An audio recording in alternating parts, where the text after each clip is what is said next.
வணக்கம். பல வருஷமா நம்ம வீடுகள்ல கபோர்டுனாலே மரத்துல செஞ்சதுதான்னு ஒரு நிலைமை இருந்துச்சு. ஆனா இன்னைக்கு ஹோம் இன்டீரியர்ஸ்ல ஒரு மிகப்பெரிய மாற்றம் நடந்துட்டு இருக்கு.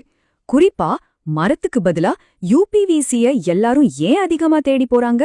அத பத்தி தான் இன்னைக்கு நாம ரொம்ப டீடைலா அலச போறோம்.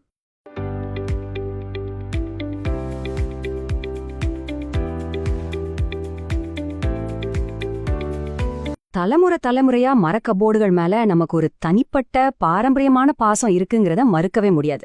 ஆனா அப்படிப்பட்ட மரம் ஏன் தன்னோட முதலிடத்தை எழுந்துட்டு வருதுன்னு நீங்க என்னைக்காவது யோசிச்சிருக்கீங்களா? இதுக்கு முக்கிய காரணம் நம்மளோட வேகமான நவீன வாழ்க்கை முறையும் ஈரப்பதம் நிறைந்த சூழல்ல மரம் சந்திக்கிற நடைமுறை சிக்கல்களும் தான்.